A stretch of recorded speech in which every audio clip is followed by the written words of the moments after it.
Dahil nga binuksan na yung Redemptorist Asiana Station ay mas madali nang makakapunta dito sa Asiana City, lalong-lalo na sa isa sa pinupuntahan dito, ang Parcal Mall. Kaya today, samahan niyo po ako sa ating vlog, bisitahin natin at pasyalan muli ang Parcal Mall dito sa Asiana City.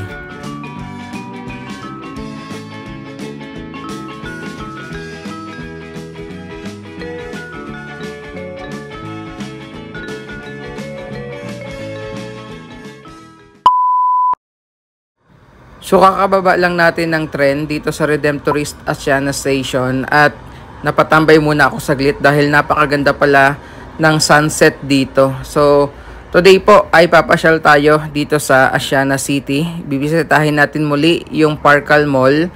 Sa ngayon kasi mas madali na siyang puntahan and mas accessible dahil sa pagbubukas nga ng LRT1 Cavite Extension Project. So ito pong Redemptorist Asiana Station, yung pinakamalapit na station which is walking distance lang po papunta dun sa Parcal Mall. Gayon din sa ibang mga establishment dito, gaya dun sa DFA Asiana, maging dito po sa Baclaran Church. Ayan. So pakita ko lang muli sa inyo yung itsura po ng Redemptorist Asiana Station dito po sa may Parañaque. And ito, palabas na tayo sa station. Dito tayo dadaan sa may kabilang side.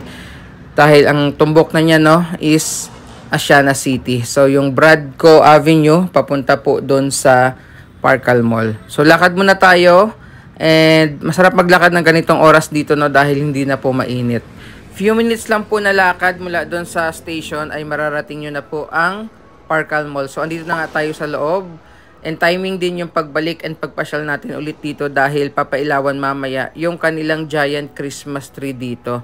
So while waiting po sa Christmas tree lighting ceremony, ay pasyal ko muna kayo and iikot-ikot dito sa loob po ng Parcal Mall. And isa nga sa feature ng mall na ito ay yung kanilang canopy dito na may mga pailaw. So ito po yung halimbawa.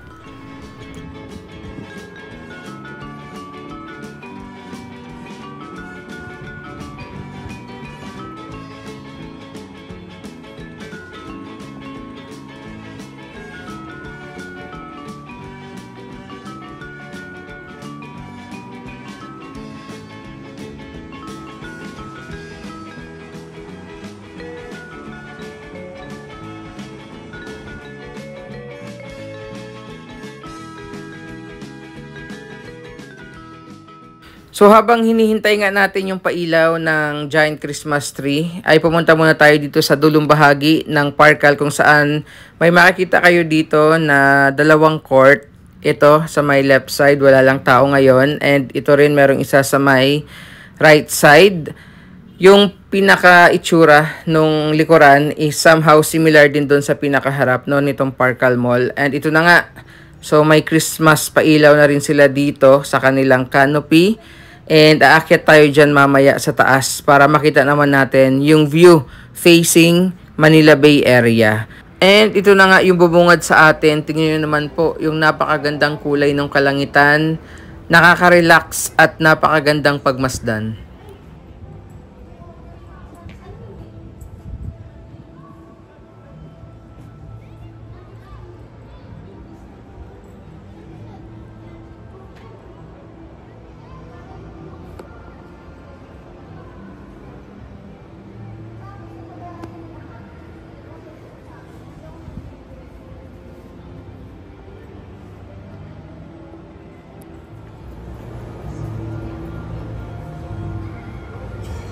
Ito naman po yung view ng amphitheater dito sa taas. Ayun yung kanilang giant Christmas tree na paiilawan po mamaya. Dito naman sa may kabila, few meters na lakad lang yan, mararating nyo naman dito yung Ayala Malls, Manila Bay. Ayan, so sana mas madagdagan pa yung mga puno and tanim dito sa sidewalk. And ito na nga, unti-unti nang dumadami yung tao dito para nga mamaya sa Christmas tree lighting ceremony. Ganda ng view dito sa taas. Tingnan nyo po, ganda ng view nung amphitheater. So mamaya, bababa tayo and tingnan natin dyan.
Isa po sa maganda at paborito kong spot dito sa Parkal Mall ay itong kanilang amphitheater dito. So tingnan nyo naman po, 'di ba? Ang ganda ng view sa paligid. Ang sarap tumambay dito lalo sa gabi, magpahangin, mag-relax, magmuni-muni. Actually, meron pang fountain dito sa harapan niya, no. Yun nga lang, hindi binuksan siguro tonight dahil dito sa event.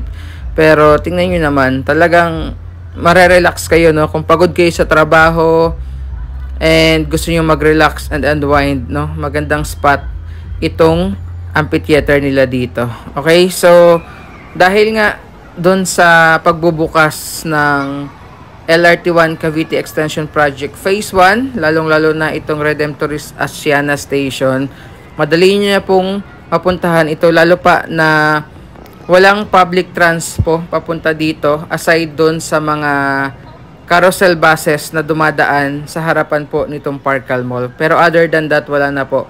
And ngayon nga na dahil finally ay bukas na yung Redemptorist Asiana Station, sa mga nagtatanong at gusto pong pumasyal, pumunta dito sa Parkal Mall ay yes po, pwede na, and walking distance nga lang yon mula doon sa station papunta dito po sa Parkal Mall. Ayan, at may enjoy nyo yung napakaganda, relaxing and spaghetti wire free na paligid dito po sa Asiana City. Ayan, so hopefully po ay nag-enjoy kayo sa ating tour ngayong gabi. Maraming salamat, God bless, and happy holidays po sa inyong lahat.